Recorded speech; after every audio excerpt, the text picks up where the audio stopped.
et mon râteau. J'ai le cœur qui pleure. Depuis la première descente, je n'en peux plus. J'aimais tellement avant, comment me faire à maintenant? Si éprouvant. Les regarder descendre, une à une, ne pas avoir le pouvoir d'arrêter le temps, n'avoir d'autre choix que de prendre le temps, de les admirer. J'ai le cœur gros. J'ai la peine qui rugit aussi fort qu'une souffleuse. Parce que les feuilles qui tombent alourdissent ma peine autant qu'elles alourdissent le sol. Et avec notre désir d'éviter les sujets lourds, on ne veut pas que ça s'accumule.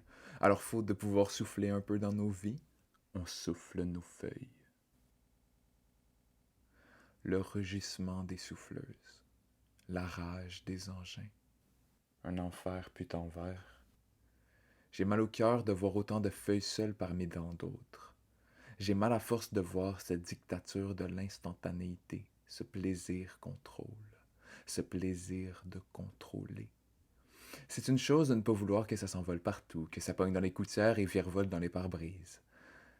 C'en est une autre de le faire à grands coups de machine, de vitesse, de bruit.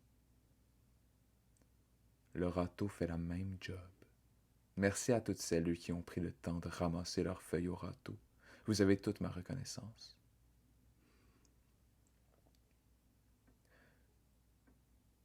Peut-être que ce qui est aussi dérangeant dans l'utilisation d'une souffleuse, c'est que ça traduit un égoïsme puissant. Parce que ça va vite, parce que c'est plus facile, moins demandant, plus satisfaisant.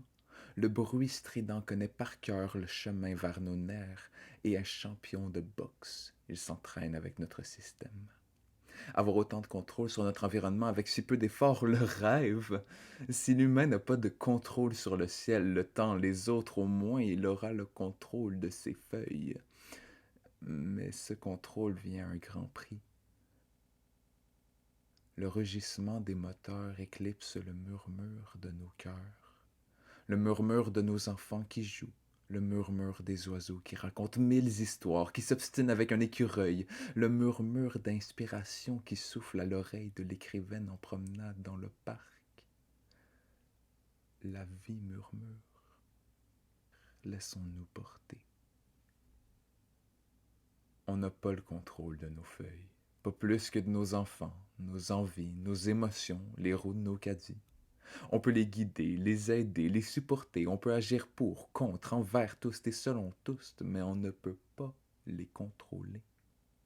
Ils ont leur propre désir, leur propre vie, et ils sont à eux-mêmes, pas à toi, pas à moi. La meilleure chose qu'on peut faire, c'est les aimer, même les roues de notre caddie. Quoique, French-les pas, s'il te plaît. Parlant de baver sur des objets inanimés, j'ai eu un fascinant malentendu duquel a émergé l'idée de sucer des feuilles. Je vous demande donc, selon vous, combien de temps une feuille reste-t-elle crunchy? Nous le testerons avec la dernière feuille tombée. Espérons qu'elle ne sera pas soufflée. Peut-être... Peut-être que le râteau me fascine autant parce qu'il relaxe. La personne qui le passe est relaxe aussi. C'est plus agréable. On se voit, on s'entend, on sent la présence de l'autre. Dans le fond, celles qui passent le râteau soufflent pas mal plus que celles qui passent la souffleuse. Que nos cœurs battent au rythme du râteau. Prenez soin de vous. Nathaniel Bronner.